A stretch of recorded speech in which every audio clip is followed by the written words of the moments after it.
Greetings and welcome to another round of the Master Phil in Your Corner podcast. This is episode number 101. We have a special guest with us today, John Germany. We're going to be discussing the 5 F's: freedom, fighting, firearms, finances, and fascists, and how they all come together. So before we get into this, let's just thank our sponsors here. So first, we have to thank philross.com, one-on-one virtual training, certifications in kettlebells, bodyweight, and defensive tactics. We have the Secrets of Kettlebell Training, the Kettlebell Workout Library, Survival Strong, so forth. We have a new Patreon channel, only $10 a month for over 150 training videos. Jump on. The Body Bell Method is the world's only kettlebell bodyweight and dynamic tension certification based on a minimalist approach to strength, health, and fitness. And it's recognized by both ACE and NASM for continuing education credits. We have Fit Team for organic, energy boosting, nutrition, and weight control. We have upboxer.com for keeping yourself protected underneath there and very comfortable for guys.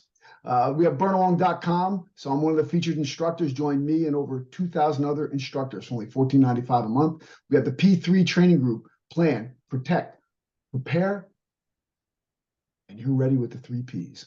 Health is a Wealth, interactive health and wellness platform.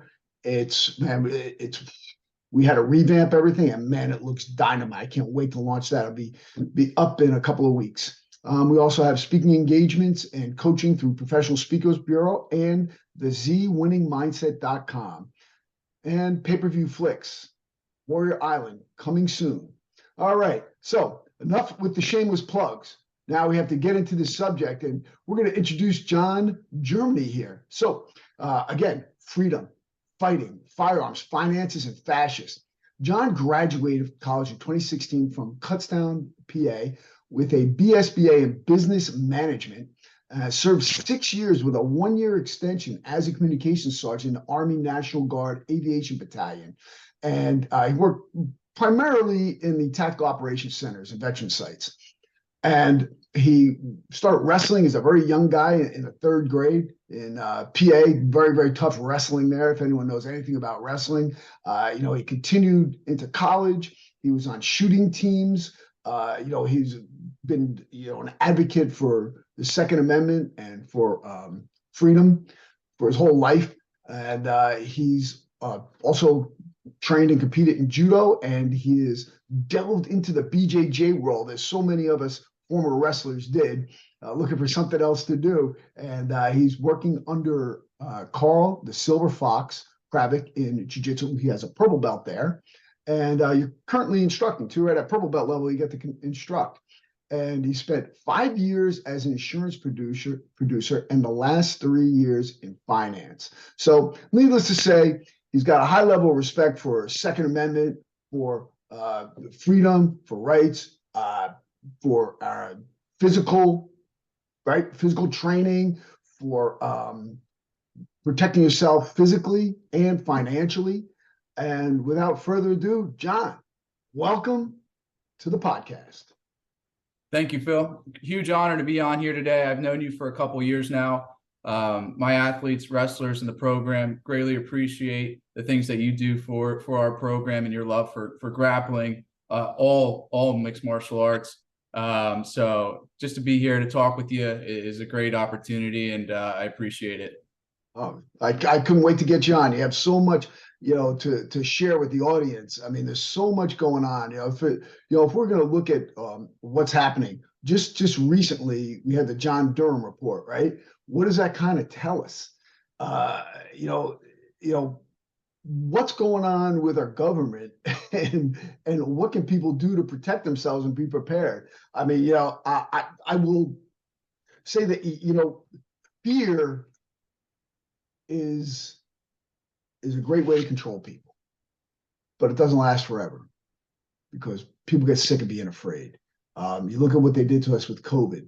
You look at what happened with the FBI watch list, with parents speaking out against, which I know I'm one of them, speaking out against the CRT that they hide in DIE now.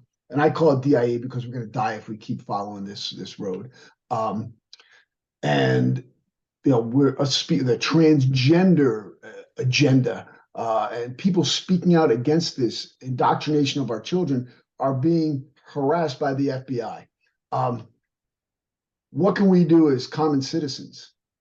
Yeah, so that's definitely a lot of stuff there, a lot to unpack, Bill. I don't think that we have to live in fear. As a person that stays prepared, continues to prepare, repetition and just preparedness. I don't think that fear is something that we have to live life in. I'm coming to being a new father here very shortly. I don't want to teach fear or live in that kind of situation. So, I mean, what I'd first tell everyone is, local communities, just stay local. One thing I love about our government in a sense of where we came from, just checks and balances and levels of government all the way up, and just try to stay local. I mean, I think bigger problems are going to be fixed on your local level. Find farmers markets, networks of local that still use cash. I know we're running into a cashless society and big business. Try to keep it to a lower level there. And in terms of, CRT and school stuff, I think it's something I'm taking a larger interest now. I'm in my 30s.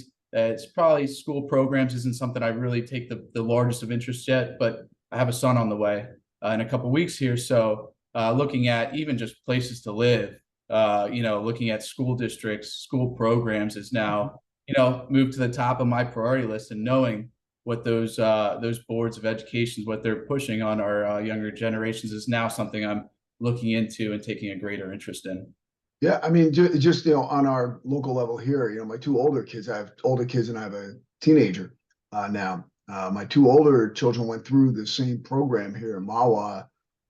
No issues, no complaints, great teaching. I mean, we did great in their testing and so forth. Have gone on to graduate from good colleges, and then actually even great colleges, and one of them's even doing a doctoral program. But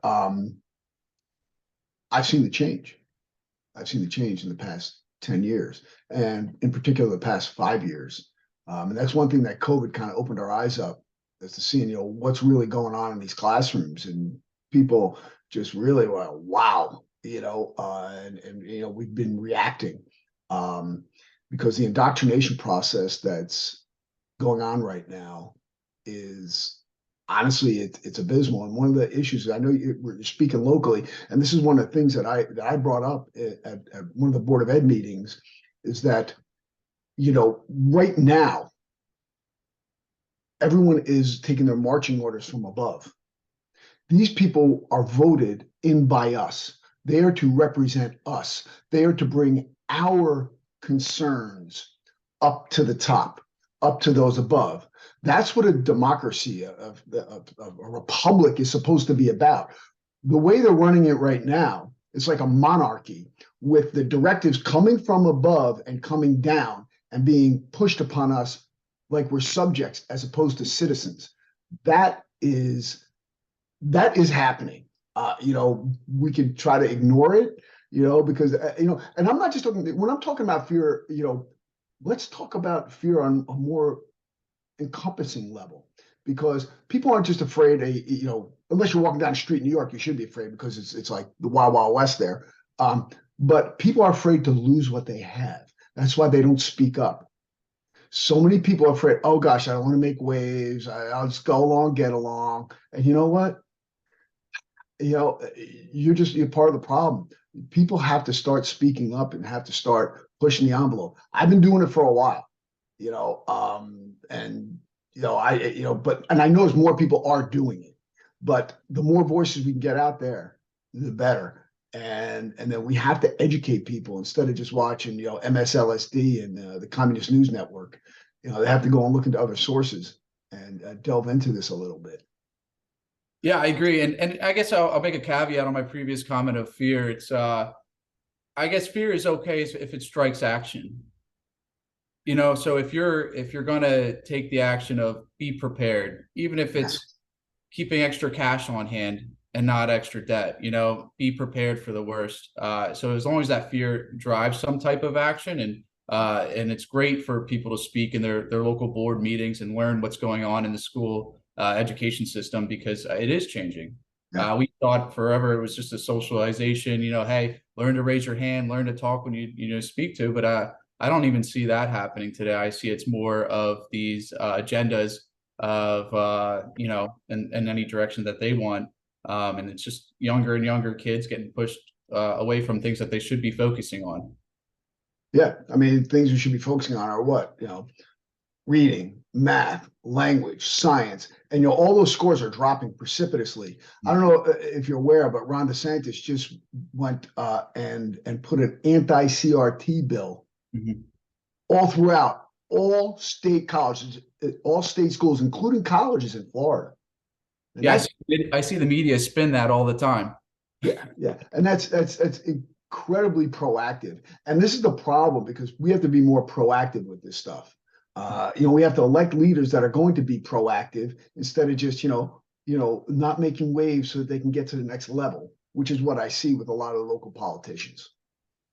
I would love to see just more accountability, for us as a group to kind of stand up and say, hey, this isn't right, go speak, but in a peaceful way. Of course. There's plenty of avenues for people to be heard. They need to be heard. I don't think the right voices are speaking up at the moment. No, I don't think enough voices are speaking up. And, when I go to these Board of Ed meetings, it's the same people, the same 5 people, but then everybody's going to sit, but then 150 to 200 are whining on Facebook about it. Well, get up and go.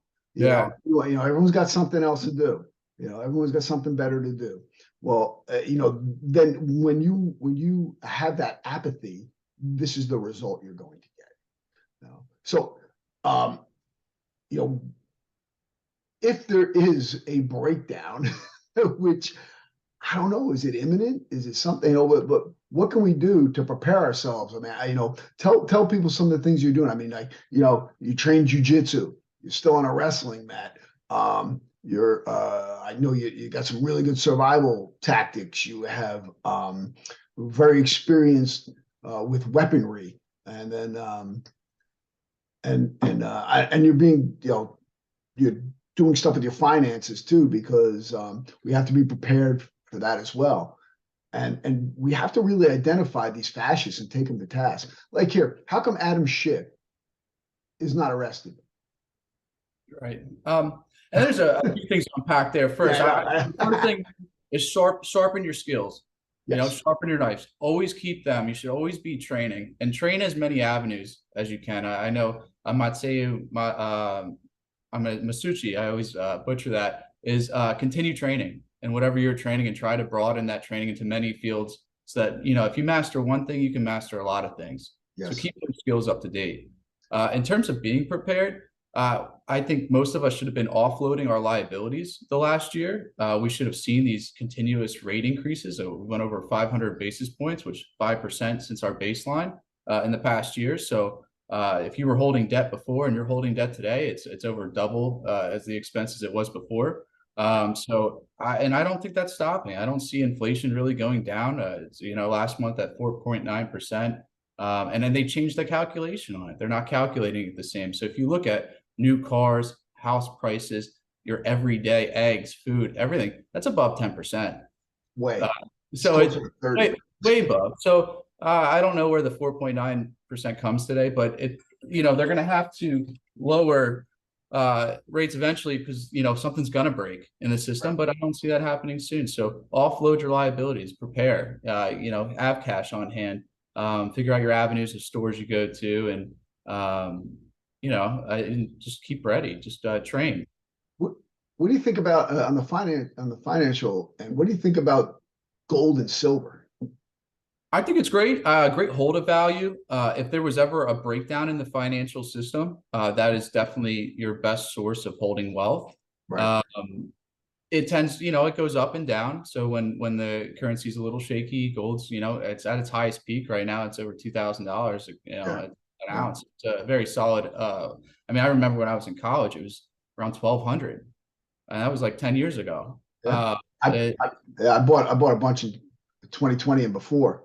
Yeah. So it jumped up pretty nice. Yeah. So that's good but if you bought it in 08, '09, you know, it's been really expensive back then. Yeah. But overall, I would say diversify. Now, I'm not a financial planner, so don't take this as you know, as Stop.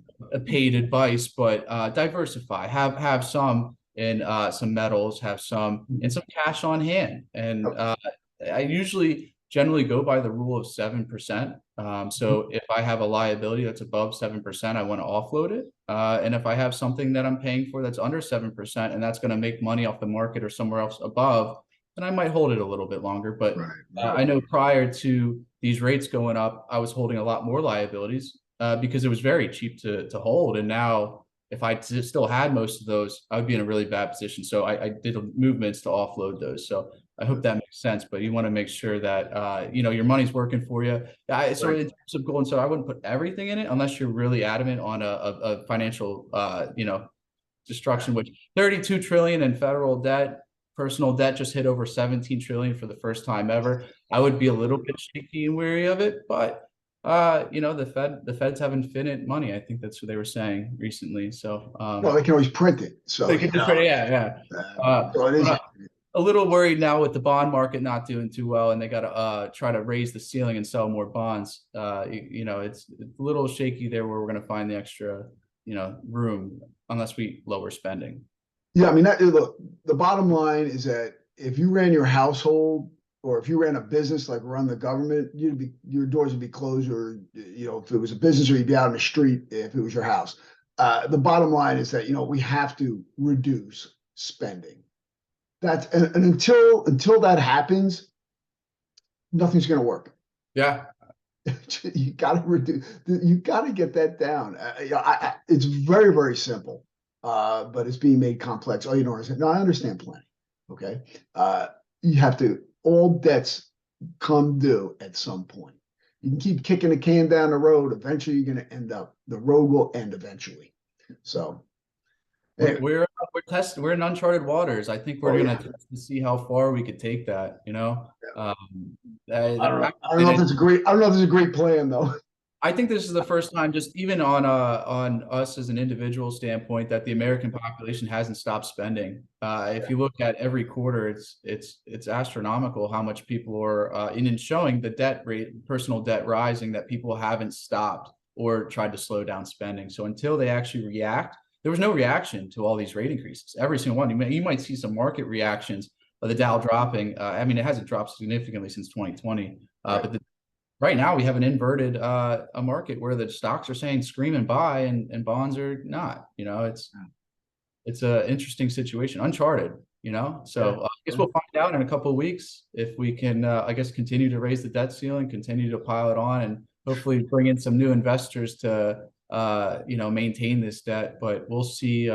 Eventually, I guess, you know, our whole GDP is just going to be covered in maintaining debt.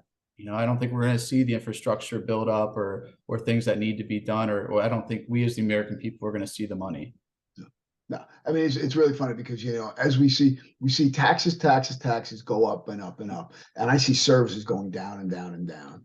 You know, I mean, we're getting less and less and paying more and more. You know, but finally, people are starting to notice this. I've been screaming about this for years. You know, I got this crystal ball. Yeah, but it doesn't take a crystal ball to know this. You just have to pay attention, and people aren't paying attention to this. And now we're in this predicament, and we, you know, have these elected officials. I won't call them leaders. They're not leaders. Okay. I have an issue with that term. We have leaders on a team. You have leaders in business. Maybe even have leaders in education. But these are elected officials that are supposed to represent us, and they're not representing us. Okay, so you know what? The whole leader thing, I'm not really buying it. Yeah, you know, weak men make for tough times. Yep. And if these politicians want to keep collecting lobbyist money that are just going to continue to vote for things that are against the American people, you know, they're going to continue. I mean, they have lifelong politicians, you know, they're going to continue to, they're pretty secure with the money they're making, the insider trading they're doing. No one's stopping them. So why not? Yeah. I mean, I'll tell you, if I ever got elected into any position like that, I would just buck the system so much they would hate me.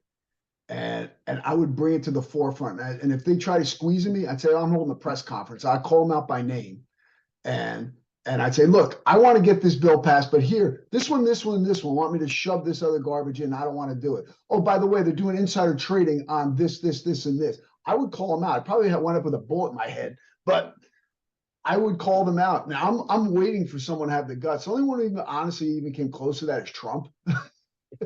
If you look at it, but I'm waiting for the politicians to do that. I'm waiting for our congressmen and women to do that. I'm waiting for someone in the Senate to do that. And I don't see it. They get embroiled in this, and then they become part of the machine, and they don't want to give up their little ship there and their money train.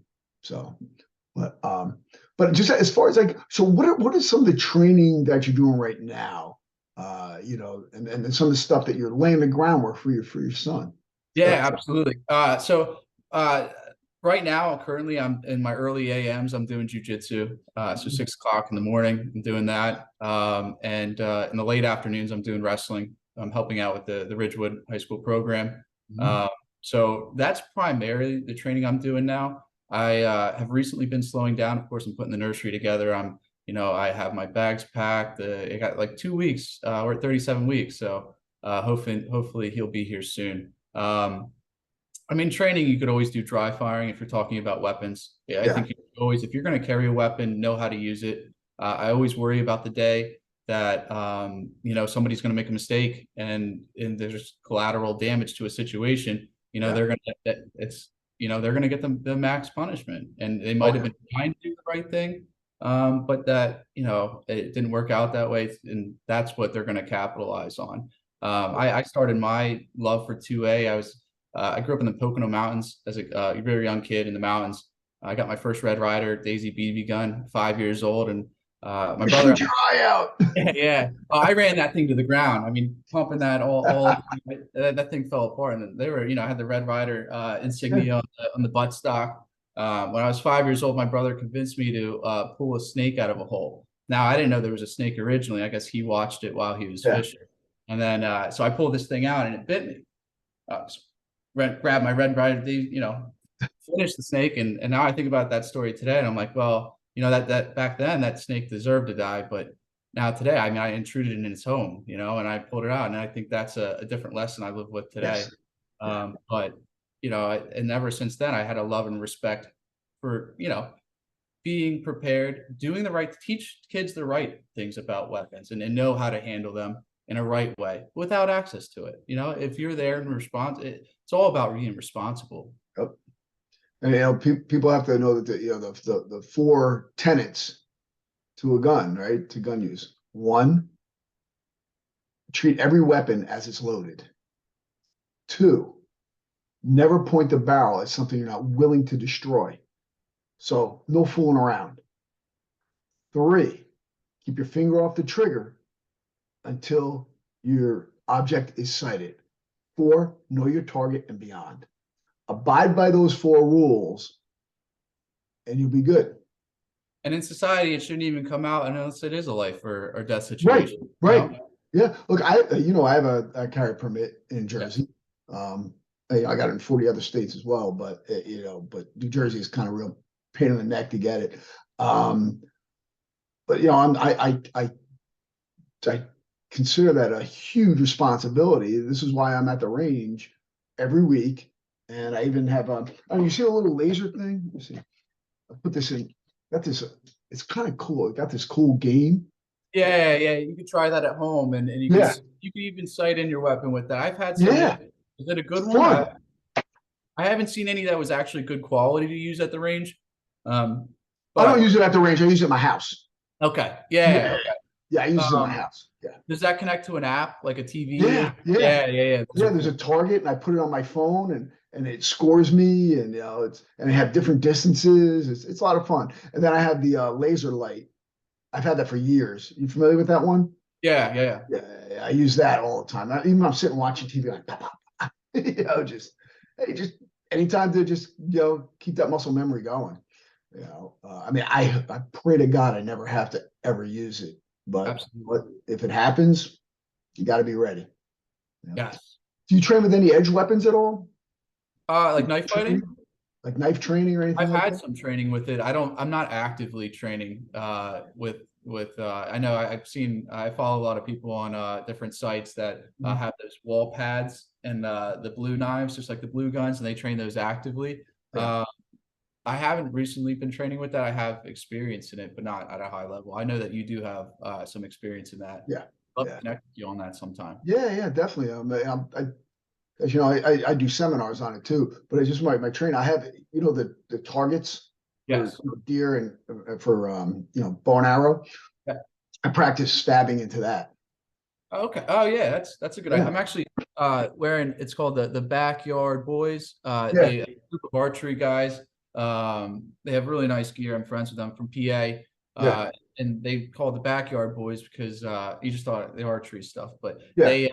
they're connected with all the farms around them, and they're just basically hunting in people's backyards, checking where Yeah. all the best hunting spots are, and they just Oh keep yeah. traveling, going to farm, and they're killing it. They do some great hunting out there. Oh yeah. Well, I used to go up to these people's farm up in Sussex County, New Jersey, and I used to hunt up there with my bow, and because they had a farm and the deer were rampaging it. So I kind of got out of hunting a little bit. I've been kind of busy. Yeah. haven't hunted much lately, but yeah, it was funny. Actually, I got a really funny story that happened. I'm sitting up in this tree. I'm all alone. I'm like 25 feet up in my tree stand I built, and I hear this roar. A roar, like I'm like, I mean, I get a bone chill through my body, right? And I'm like, God, here I am. I don't know what I'm gonna do. Also got this stupid bow. Whatever that thing is gonna kill me because you can't carry a gun when you hunt with a bow. Even if you have a carry permit in Jersey, you can't do it for some inane reason. So I'm like, and I was frightened. And then I remembered, oh man, Space Farm is a mile away. They have lions there. It was feeding time for the lions at 6:30 a.m. But I thought for sure, I'm like, I'm dead. Yeah. There's a ton of videos out there of hunters in their tree stand and a black bear come up and just wondering, hey, what's going on? Yeah. Now, luckily, there's no cubs around in those videos, or I'm sure Yeah. it'd be different there, Yeah, it'd be a different story. So then, so what are some of your favorite firearms that you like? I'm a big HK fan. I got a few HK products myself. Yeah. I wish New Jersey was a little bit better with their laws. I'm fortunate that I was from PA. Yeah. But 6 hour, got a good few different 6 hours. My AR-10 is a 6 hour. Works pretty You got well. an AR-10? Yeah, I do enjoy that a lot. Can't find a range so that I can get the distance out for it though. Yeah. That's a tough part. Luckily to be a part of an outdoor range, but it doesn't have that kind of distance. Yeah, it was like 100 yards at the outdoor range, or Yeah, maybe just a little bit more, but yeah, it's not too much. yeah. I have a 300 Weatherby Remington 700 AS. Nice. Yeah, with I got a Redfield scope on it, and I took it out one time to a range at 300. I think it's accurate.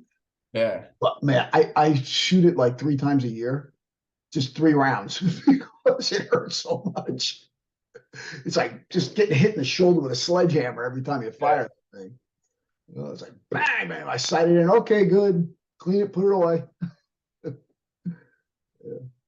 It's I don't think anyone realizes how big of a project it is just going to the range for the day, set up, sighting everything in, clean up after, and clean up, even just picking up the rounds and, going home and cleaning up after. It's a project.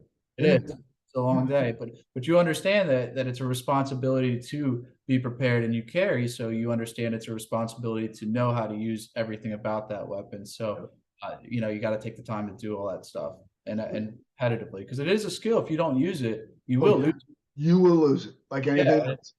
Yep. Same with grappling. You got to continue to, to keep on staying sharp with your skills. Hey, let me. So, what do you recommend for home defense? I personally, I guess it really depends on the scenario then. Yeah. Personally, I'm in an apartment. I would say shotgun's going to be your best bet. It's not like my walls are bulletproof. I don't know what's going on the other side of my walls, but I'm sure there's my neighbors sleeping. So in most situations, I would say shotgun. It might make a little mess, but the pellets aren't going to go through the wall. And honestly, just the noise is a deterrent. It's just you're getting ready, and I would probably end up just holding down that room. I don't think I would go scaling through my apartment or house, trying to find it. I think I would hold an area down and just lock it down. Yeah, it's good advice. The only reason you have to go is if you have a child in another room. I would make sure everything's isolated to one area. I would never leave anybody in between me and my valuables, which would yes, and those are your valuables. Yes, the rest downstairs they can have. Yeah, that's I'm going to agree with you on the shotgun. Even if you look at you got if you use buckshot, 12 gauge, if you look at the damage it does from a distance, which would be in someone's normal house, Yes. It's like 6 rounds of shooting, or 5 to 6 rounds of shooting, depending on the size of your buckshot, of shooting 9mm at someone. I definitely, the 9mm would probably be my last choice. If there was a scale, just for stopping power. I don't know if I need too much speed on that. A Kimber 45 would probably do a pretty good job. I keep my H&K in my locked box ready to go. It's a 45 USP. Awesome. Love that. That's some great stopping power there. And personally lock it up. And I'm sure it's a safe that you get into quick if you need to. I can get it quick if I need it. And you have kids, so they can't access. So I have to keep it locked. Yes. I have to keep it locked up. And and even I like the one I like to carry most is the 357 snub nose. That's a Kimber. Okay. It's nice. Yeah. You never know I have it. But, that's got to be pretty big, huh? Or is it a snub nose? It's small. It's a snub nose. Okay, good. Okay. I put it in my hand. You don't even know I have it. Tuck it right. Pulling out a Dirty Harry.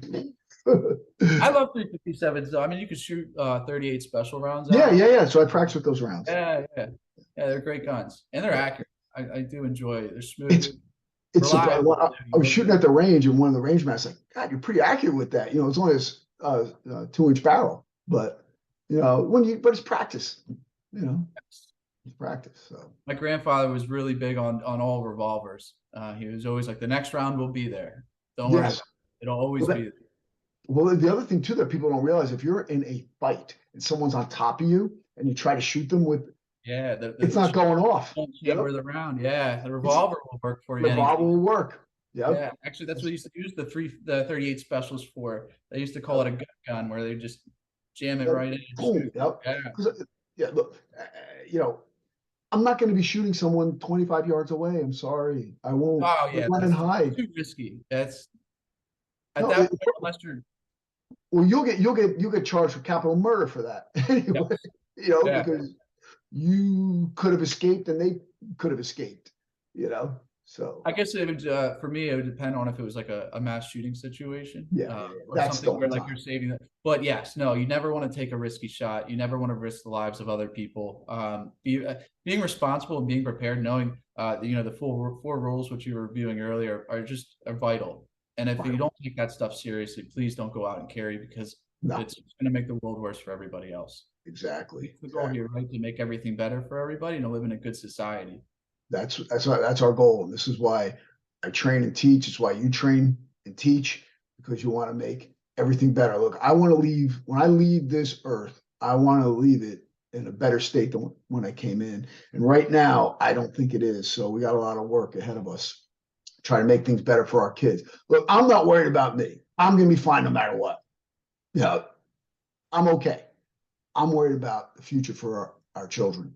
And that's one of the major things we have to stay focused on and know why we're doing this. And like we said, all debts come due, and I don't want to leave our children with this big debt above our heads. So, got any last words for the audience? If I was going to say a last word, I guess maybe a quote well, I don't know why this one comes to mind. Winston Churchill, the price of power is responsibility. So be responsible. I guess that's probably the overall theme of what I've been talking about this whole time, and I can't preach it enough. Those are great words from a great man, and I would consider him a great leader. Definitely. Well, I hope everyone enjoyed our session today. Thank you very much to our special guest, John Jeremy. I always want to call you John Jeremy. I know it's John Germany, but I always want. It's okay. I'm used to it. Well, it kind of flows. Yeah. Ron Jeremy? No, yeah, that's right, Ron Jeremy. I always think that. I'm like, yeah, I used to get that a lot. I kind of figured that. I was going to say that before. It's kind of funny, but it just kind of naturally, organically happened. But John Germany, thank you very much for coming on, and we hope to see you again in the future. Thank you, and strength and honor.